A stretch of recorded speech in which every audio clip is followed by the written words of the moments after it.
Hello दोस्तों, स्वागत है आपके अपने YouTube channel target civil services में। तो दोस्तों आज है 23 जून से जितने भी करंट अफेयर्स के क्वेश्चन बनेंगे सारे क्वेश्चन को इस वीडियो लेक्चर में हम डिस्कस करने वाले हैं। तो सबसे पहले हम देख लेते जो कल क्वेश्चन आपसे पूछा था। तो आपसे क्वेश्चन पूछा गया था कि जो नासा है इसके नए अध्यक्ष कौन बने हैं। तो ये बन गए दोस्तों बिल नेल्सन। तो करेक्ट आंसर क्या हो जाएगा यहाँ पे? ऑप्शन 1। तो दोस्तों यहाँ पर सबसे पहले हम बात कर लेते हैं नासा की। तो नासा अमेरिका की एक स्पेस एजेंसी है। नासा का मतलब है दोस्तों national aeronautics and space administration, जिसकी स्थापना 29 जुलाई 1958 को की गई थी और इसका मुख्यालय वाशिंगटन डीसी में स्थित है। और अध्यक्ष कौन बने हैं दोस्तों? Bill Nelson. तो ये याद रखना है। और साथ ही दोस्तों यहाँ पर हम बात कर लेते हैं अमेरिका की। तो अमेरिका की जो राजधानी है वो वाशिंगटन डीसी है और अमेरिका की जो करेंसी है वो दोस्तों क्या है? अमेरिकी डॉलर। बात करें हम यहाँ पर कि अमेरिका के जो 46वें राष्ट्रपति बने हैं उनका नाम क्या है? जो बाइडन। और उपराष्ट्रपति कौन है दोस्तों? तो वो है कमला हैरिस। और अमेरिका की जो स्पेस एजेंसी है उसका नाम नासा है। तो ये सारे इंपॉर्टेंट पॉइंट है जो आपको याद रखने हैं। अब स्टार्ट करते हैं दोस्तों कल के क्वेश्चन का रिवीजन। तो पहला क्वेश्चन है कि हाल ही में किस देश के क्रिकेटर केविन ओब्रायन ने वनडे से संन्यास की घोषणा की है? तो ये कौन है दोस्तों? ये है आयरलैंड के प्लेयर। करेक्ट आंसर क्या हो जाएगा यहाँ पे? ऑप्शन 4। नेक्स्ट क्वेश्चन है कि आरबीआई ने किसे हाल ही में संकटग्रस्त पंजाब और महाराष्ट्र सहकारी बैंक के अधिग्रहण की मंजूरी दे दी है? तो ये किसे दी है दोस्तों? ये दी है दोस्तों CFSL को, मतलब सेंट्रम फाइनेंशियल सर्विसेज लिमिटेड को। तो करेक्ट आंसर यहाँ पे हो जाएगा ऑप्शन 1। और दोस्तों अभी तक आपने हमारे वीडियो लेक्चर को लाइक नहीं किया है तो लाइक कर दे और शेयर भी कर दे। अगर आप इस चैनल पर नए हो तो इसे सब्सक्राइब भी जरूर करें। नेक्स्ट क्वेश्चन है कि किस राज्य की सरकार ने ऑनलाइन लर्निंग पोर्टल ई पाठशाला और ई मूल्यांकन को लॉन्च किया है? तो ये लॉन्च किसने किया है दोस्तों? उड़ीसा राज्य की सरकार ने। तो करेक्ट आंसर है यहाँ पे ऑप्शन 3। नेक्स्ट क्वेश्चन है कि भारतीय मूल के महमूद जमाल को किस देश के सुप्रीम कोर्ट का जज नियुक्त किया गया है? तो इन्हें नियुक्त किया दोस्तों कनाडा का। करेक्ट आंसर हो जाएगा यहाँ पे ऑप्शन 1। चलते हैं नेक्स्ट क्वेश्चन की ओर। तो क्वेश्चन है कि हाल ही में किस संस्था या मंत्रालय ने आम चुनाव 2019 एटलस को जारी किया है? तो ये जारी किया दोस्तों चुनाव आयोग ने। तो करेक्ट आंसर है यहाँ पे ऑप्शन 1। अगला क्वेश्चन है कि प्रतिवर्ष अंतर्राष्ट्रीय योग दिवस कब मनाया जाता है? तो ये मनाया जाता है 21 जून को। तो राइट आंसर हो जाएगा यहाँ पे ऑप्शन 3। चलते हैं नेक्स्ट क्वेश्चन की ओर। तो हाल ही में किसे अंतर्राष्ट्रीय अवार्ड लैंड फॉर लाइफ देने की घोषणा की गई है? तो ये की गई है दोस्तों श्याम सुंदर जियानी को। करेक्ट आंसर क्या हो जाएगा यहाँ पे? ऑप्शन 2। नेक्स्ट क्वेश्चन है कि स्मार्टफोन ब्रांड वन प्लस के ब्रांड एम्बेसडर कौन बने हैं? तो ये बन गए दोस्तों जसप्रीत बुमराह। करेक्ट आंसर हो जाएगा यहाँ पे ऑप्शन 2। चलते हैं नेक्स्ट क्वेश्चन की ओर। तो क्वेश्चन है कि 18 जून 2021 से भारतीय नौसेना और यूरोपीय संघ की नौसेना बल का पहला संयुक्त अभ्यास इन EU नेवफॉर कहाँ पर शुरू हुआ है? तो इसको शुरू किया है दोस्तों अदनन की खाड़ी में। करेक्ट आंसर क्या हो जाएगा यहाँ पे? ऑप्शन 4। और रिवीजन का लास्ट क्वेश्चन है कि विश्व शरणार्थी दिवस कब मनाया गया है? तो ये मनाया गया था दोस्तों 20 जून को। तो राइट आंसर हो जाएगा यहाँ पे ऑप्शन 1।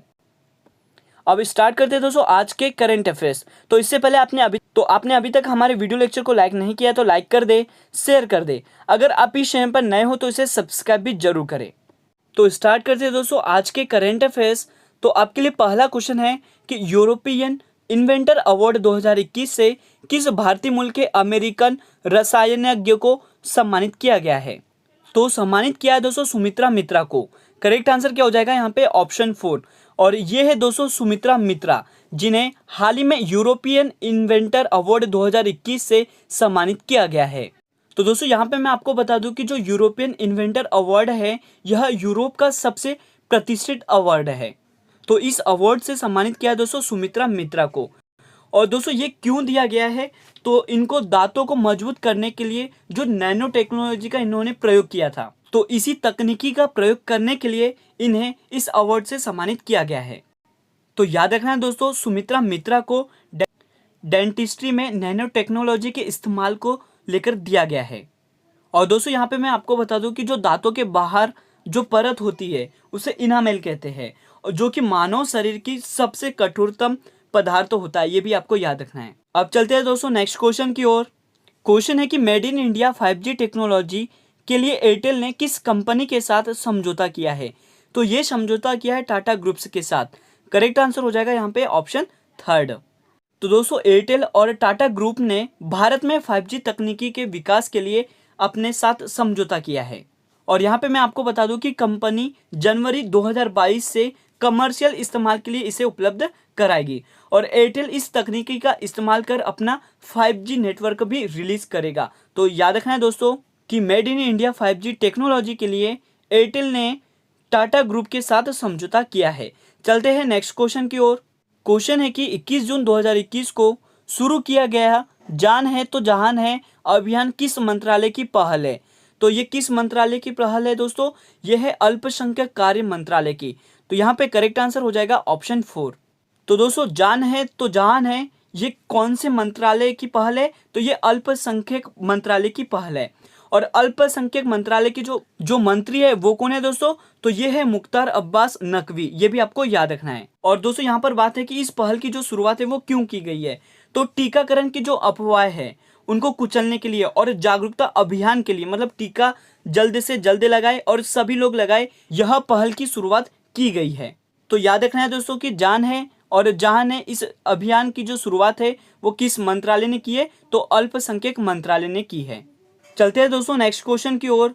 तो क्वेश्चन है कि बीसीसीआई ने टोक्यो ओलंपिक खेलों में भाग लेने वाले भारतीय एथलीटों की मदद करने के लिए कितने करोड़ रुपए का दान देने का ऐलान किया है? तो ये किया है दोस्तों 10 करोड़ रुपए का ऐलान। करेक्ट आंसर हो जाएगा यहाँ पे ऑप्शन 3। तो दोस्तों टोक्यो ओलंपिक का जो आयोजन है वो अगस्त से सितंबर में होने वाला है। तो भारतीय एथलीटों की मदद करने के लिए बीसीसीआई ने 10 करोड़ रुपए का दान देने का ऐलान किया है। तो यहाँ पे हम दोस्तों सबसे पहले बात कर लेते हैं बीसीसीआई की। तो भारत में जितने भी क्रिकेट मैच होते हैं उसे बीसीसीआई रेगुलेट करता है। यहाँ पे बीसीसीआई का जो मतलब है वो है दोस्तों board of control for cricket in India. बात करें हम बीसीसीआई की स्थापना की तो 1928 में इसकी स्थापना की गई थी और इसका मुख्यालय मुंबई में स्थित है। सचिव की बात करें दोस्तों तो ये जय शाह है, अध्यक्ष है सौरभ गांगुली और उपाध्यक्ष है महिम वर्मा। तो ये सारे इंपॉर्टेंट पॉइंट है जो आपको याद रखने हैं। अब चलते हैं दोस्तों नेक्स्ट क्वेश्चन की ओर। तो क्वेश्चन है कि कस्टमाइज्ड क्रैश कोर्स प्रोग्राम पहल का जो संबंध है वो किससे है? तो इसका जो संबंध है दोस्तों वो फ्रंट लाइन वर्कर्स से है। तो करेक्ट आंसर क्या हो जाएगा यहाँ पे ऑप्शन 3। तो दोस्तों यहाँ पे फ्रंट लाइन वर्कर का जो मतलब है वो है कोविड-19 में जो सबसे आगे हमारी सहायता करते हैं। तो यहाँ पे दोस्तों बात है कि जो कस्टमाइज क्रैश कोर्स प्रोग्राम है इसका उद्देश्य क्या है? तो फ्रंट लाइन वर्कर को ट्रेनिंग के दौरान किस प्रकार सपोर्ट सिस्टम मजबूत किया जाए और किस प्रकार मेडिकल उपकरण को यूज करें। और दोस्तों यहाँ पे मैं आपको बता दूं कि इस योजना को प्रधानमंत्री कौशल विकास योजना 3.0 के तहत लाया गया है। और आपको साथ ही यहाँ पे मैं बता दूं कि जो प्रधानमंत्री कौशल विकास योजना है 3.0 इसकी शुरुआत कब की गई थी? तो इसकी जो शुरुआत है वो 15 जनवरी 2021 को की गई थी।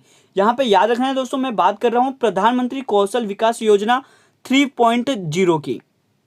अब चलते हैं दोस्तों नेक्स्ट क्वेश्चन की ओर। तो क्वेश्चन है दोस्तों कि जो नवीनतम पुस्तक है the nutmeg's curse parables for a planet in crisis किस प्रसिद्ध लेखक ने लिखी है? तो ये प्रसिद्ध लेखक कौन है दोस्तों? अमिताभ घोष। करेक्ट आंसर हो जाएगा यहाँ पे ऑप्शन 2।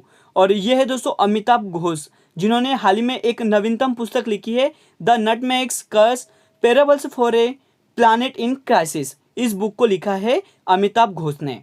तो दोस्तों यहाँ पे मैं आपको बता दूं कि जो अमिताभ घोष है यह अंग्रेजी के पहले लेखक है जिन्हें अंग्रेजी साहित्य में उनके योगदान के लिए 2018 के 54वें ज्ञानपीठ पुरस्कार से सम्मानित किया गया था। और दोस्तों यहाँ पे मैं आपको बता दूं कि जो अमिताभ घोष है इनकी अन्य प्रसिद्ध रचनाएं कौन कौन सी है? तो वो है दोस्तों द शैडो लाइन्स और द ग्लास पैलेस। तो अब चलते हैं दोस्तों नेक्स्ट क्वेश्चन की ओर। अगला क्वेश्चन है कि सस्टेनेबल डेवलपमेंट सॉल्यूशंस नेटवर्क द्वारा जारी छठे सतत विकास रिपोर्ट 2021 के अनुसार भारत किस स्थान पर है? तो इस रिपोर्ट में जो भारत का स्थान है वो कौन सा है दोस्तों? 120वां। ये आपको याद रखना है। तो दोस्तों आपको यहाँ पे मैं बता दूं कि जो सस्टेनेबल डेवलपमेंट सॉल्यूशन नेटवर्क है इस सूचकांक में पहले स्थान पर फिनलैंड, दूसरे पर स्वीडन और तीसरे पर डेनमार्क है। और सस्टेनेबल डेवलपमेंट सॉल्यूशन नेटवर्क की जो स्थापना है वो 2012 में की गई थी और प्रेसिडेंट है दोस्तों जेफरी सैक्सो। ये आपको याद रखना है। अब चलते हैं दोस्तों नेक्स्ट क्वेश्चन की ओर। तो क्वेश्चन है कि कौन सा देश ब्रिक्स हरित हाइड्रोजन शिखर सम्मेलन का आयोजन करेगा? तो इसका आयोजन करने वाला है दोस्तों हमारा देश भारत। तो करेक्ट आंसर हो जाएगा यहाँ पे ऑप्शन 2। तो दोस्तों भारत हरित हाइड्रोजन पर होने वाले 2 दिवसीय शिखर सम्मेलन का ऑनलाइन आयोजन करेगा और इस सम्मेलन में भारत के अलावा ब्रिक्स देश मतलब ब्राजील, रूस, चीन और दक्षिण अफ्रीका शामिल होंगे। तो याद रखना है दोस्तों कि जो भारत देश है वह ब्रिक्स हरित हाइड्रोजन शिखर सम्मेलन का आयोजन करेगा। अब चलते हैं दोस्तों नेक्स्ट क्वेश्चन की ओर। तो क्वेश्चन है दोस्तों कि हाल ही में किस अफ्रीकी देश की जवार ने खदान में दुनिया का तीसरा सबसे बड़ा हीरा पाया गया है? तो ये पाया गया है दोस्तों बोत्सवाना में। करेक्ट आंसर हो जाएगा यहाँ पे ऑप्शन 2। तो दोस्तों इस फोटो में आप देख रहे हैं ये है दोस्तों बोत्सवाना के प्रेसिडेंट, इन्हीं के हाथ में ये हीरा है। तो यहाँ पे मैं आपको बता दूं कि जो देबस्वाना डायमंड कंपनी है इसी के द्वारा इस हीरे को खोजा गया है, जिसका वजन कितना है दोस्तों 1098 कैरेट है। और आपको मैं यहाँ पे बता दूं कि दुनिया के दूसरे सबसे बड़े 1109 कैरेट वजन वाले हीरे का जो नाम है वो क्या है दोस्तों, लेसिडी ला रोना, जो वर्ष 2015 में बोत्सवाना में ही पाया गया था। जो दुनिया का सबसे बड़ा 3106 कैरेट वाला कलिन हीरा वर्ष 1905 में दक्षिण अफ्रीका में पाया गया था। यहाँ पे दोस्तों हम बात करें बोत्सवाना की, जिसकी राजधानी गेबोरोन है और राष्ट्रपति कौन है, मोगवेत्सी मासी है और मुद्रा पुला है, ये भी आपको याद रखना है। अब चलते हैं दोस्तों नेक्स्ट क्वेश्चन की ओर। तो क्वेश्चन है कि फ्रेंच ग्रैंड प्रिक्स 2021 का जो खिताब है वो किसने जीता है? तो इस खिताब को जीता है दोस्तों मैक्स वेरस्टेपेन ने। तो करेक्ट आंसर क्या हो जाएगा यहाँ पे ऑप्शन 1। और ये है दोस्तों मैक्स वेरस्टेपन, जिन्होंने हाल ही में फ्रेंच ग्रैंड प्रिक्स 2021 का खिताब अपने नाम किया है। तो यहाँ पे दोस्तों मैं आपको बता दूं कि जो ग्रैंड प्रिक्स होता है यह एक तरह की F1 मतलब फार्मूला 1 कार रेस है। और ग्रैंड प्रिक्स 2021 में जो टॉप 3 है वो कौन कौन है दोस्तों, तो मैक्स वेरस्टेपन फर्स्ट नंबर पे है और लुइस हैमिल्टन सेकंड नंबर पर है और जो थर्ड नंबर पे है वो कौन है दोस्तों, सर्जियो पेरेज। ये आपको याद रखना है। और दोस्तों अब बात कर लेते हैं आज के क्वेश्चन ऑफ द डे की। तो क्वेश्चन है आपके लिए कि राष्ट्रीय मानवाधिकार आयोग के नए अध्यक्ष कौन बने हैं? तो इसका सही जवाब आपको देना है और दोस्तों कमेंट बॉक्स में आपको जवाब देना है कि जो राष्ट्रीय मानवाधिकार आयोग है इसकी स्थापना कब की गई थी और इसका मुख्यालय कहाँ पर स्थित है।